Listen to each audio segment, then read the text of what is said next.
Ever wondered how much it costs to explore Tokyo? Well, today we're taken in Tokyo from above at Roppongi City View. Then we're hitting the streets again and heading to Akihabara to hunt down some anime figurines. You know that you're in a touristy area versus a non-touristy area. We have just come to Roppongi, so we're in Roppongi Hills, which is another area in Japan. And look at how quiet and peaceful it is here. So we're going to look for some lunch and to get something to eat. But once we got here in Roppongi, we saw that there wasn't actually a lot of halal options. So we're probably just going to walk around a little bit. We did search for halal food, which is what we always do when we're in the area. But the options aren't great. And it is Sunday, so some restaurants are closed. But we finally have empty streets here in Japan. And look at how peaceful it is. It's also much cooler here because it's a lot more shaded area, and it's about 5:20-ish now, so it is just a cooler part of the day.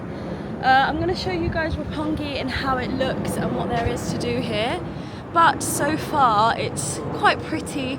It's giving Japanese vibe with the smaller cars, the very clean and clear roads, and the old and the new, which is always really beautiful to see. We have found a place that's mainly vegan, but they do have some salad or poke bowls, so we've just opted to have some, let's call it a late lunch because it's 5 something. And they do have a good selection actually of salad bowls. I went for the Hawaiian one, which comes with a bit of a mix of stuff. They have some really cute outdoor seating right in the centre of Roppongi. And it's right next to a Shake Shack, which I might go in for maybe a milkshake, but the seating outside is super adorable. But I'm going to wait for my food and then maybe get a milkshake from Shake Shack, and then we're going to keep just trucking on the day. We're going to Roppongi Hills for a view of sunset, which is why we're eating now, so that we're nice and full and can spend some time at Roppongi Hills. We didn't get tickets to Shibuya Sky, which is the most popular, I'm going to say the most popular viewpoint in Tokyo.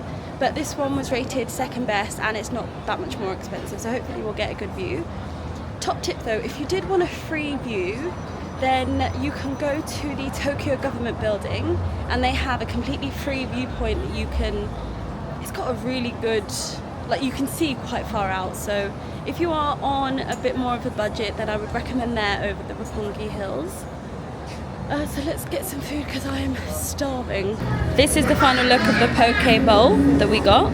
It was £7-ish from where we got it from, so it's actually quite an affordable meal if you're here in Tokyo. So if you're ever in the area, it looks sensational. It's got avocado, lettuce, rice, some tuna, tomatoes, red onions, rice, some sauce. So I would definitely recommend getting it if you're close by and you're looking for something healthy and something relatively affordable to eat as well. We've just made it into the Roppongi city view.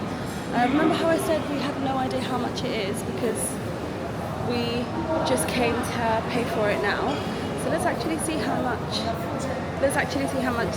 the tickets are. How much are the tickets? 2,500. No. So we've got the tickets. That was actually so painless. You didn't need to book anything. It was 2,400 per adult. I'll quickly put the rest of the prices up on the screen because it was cheaper for children. I actually see it there, 2,400 for adults, 1,700 for students. Kids over the age of 4 is 1,100 and seniors is 2,100, so not badly priced at all. So let's head through so that I can see exactly how it looks and what you can actually see. So you do have to go through some form of metal detectors.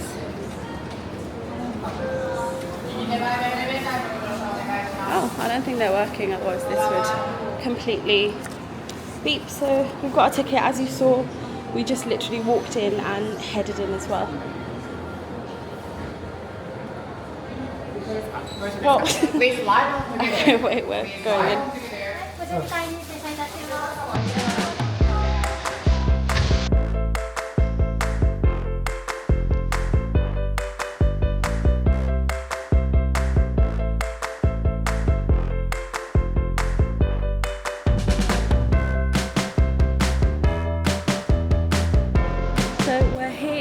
observation deck, and it is quite a view. I mean, it was easy to get in downstairs. There was no queues, there was no anything. It was buy the ticket and head straight up in the lift. But there are, like up here is slightly more busy. Still not super chaotic, but slightly more busy. You can see the Tokyo Tower there. There's some people that are just taking pictures, but from where I'm standing right now, you can see such a pretty view. Let's get a bit closer. Okay, you guys, here is the view from up here. As you can see, it is pretty sensational actually. I don't think it's a 360 view from where I am. So you've got some partition there, and it pretty much ends just around that corner, but you can see all of this part of Tokyo from here. And like I said, you have a pretty good view of Tokyo Tower and what I'm assuming is Tokyo Bay, but I'm not really sure. But let's take a second to soak in the atmosphere.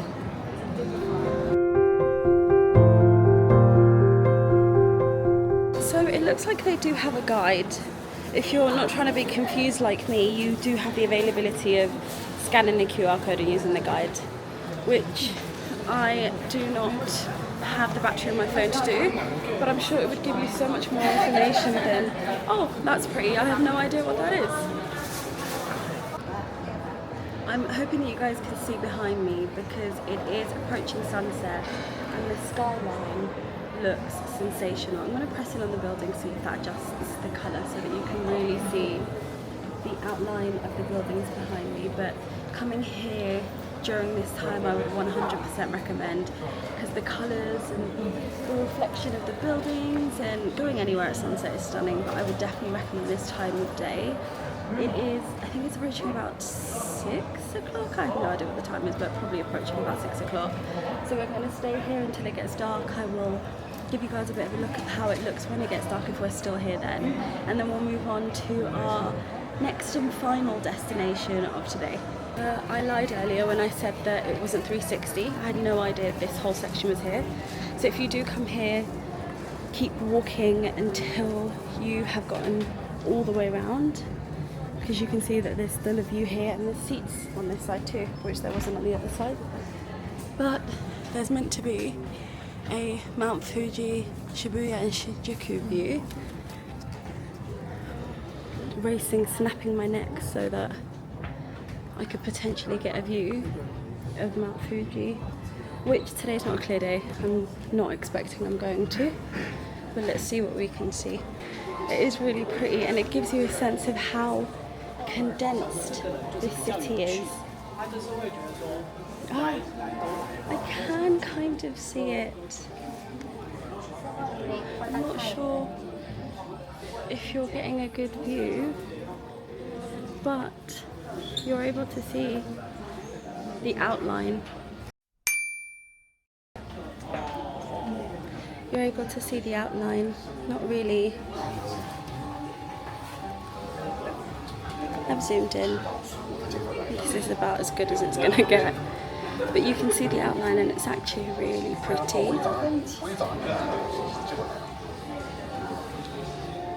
I would say this viewpoint is actually quite special. It is super pretty, and it gives you a really good view of the city.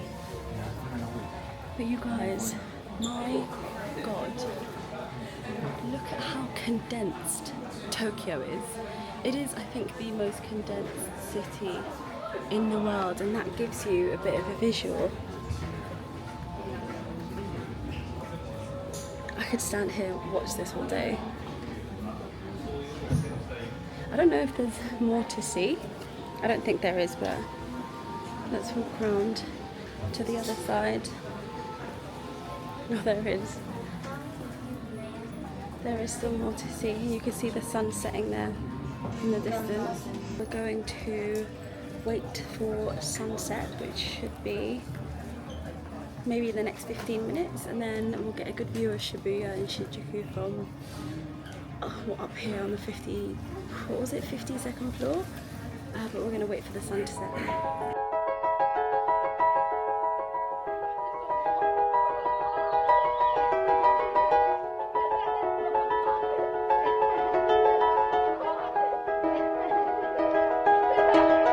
It was just two lovers sitting in a gallows and in the blindfold for each other. The sun is setting, but we are heading off because it's taking slightly longer than we would like to watch the full sunset, but it has been absolutely beautiful to watch the sun go down and the lights turn on.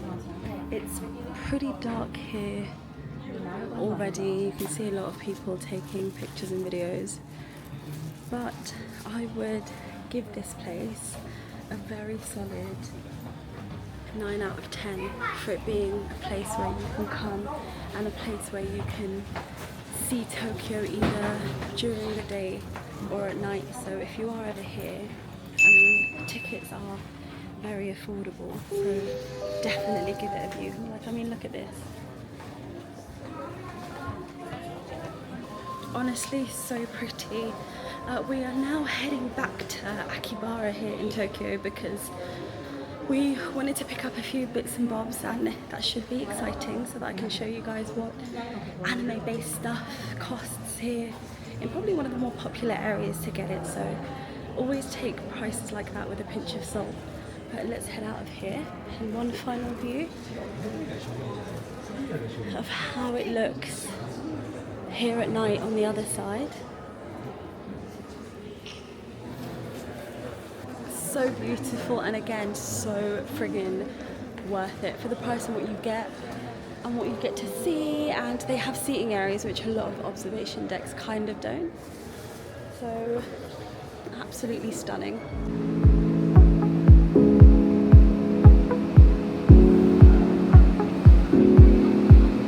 We have made it here in Akihabara, Tokyo, and we are going figurine hunting. So we're looking for a Jujutsu Kaisen figurine here.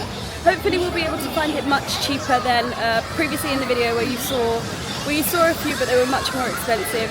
We know that they're cheaper here around this area, so we're hopefully gonna walk around, stumble into a few, I say stumble, we're gonna go into a few shops and hopefully find it for a good price. It's quite busy here and chaotic, but that's okay. So straight away, pretty much within a few minutes walk, we have found somewhere that is a street seller, and the prices here, okay, compared to what we saw previously in the video, £1,500 is much more affordable, and there looks to be 2,000 yen inside 1,500. So this side 2,000 and then 1,500. Thank you. So there are two prices just for anyone wondering. So inside this basket, or this side, is 1,500, and then just on the flip side of the sign is 2,000. So we're going to have a look and see which one to get. 2,000.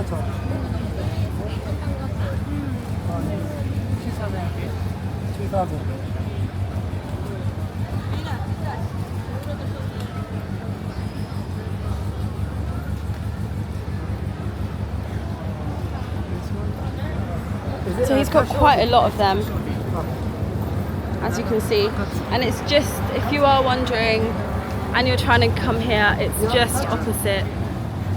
It's just opposite the Jijo store here in Akihabara, but he's got a good mix of various different figurines.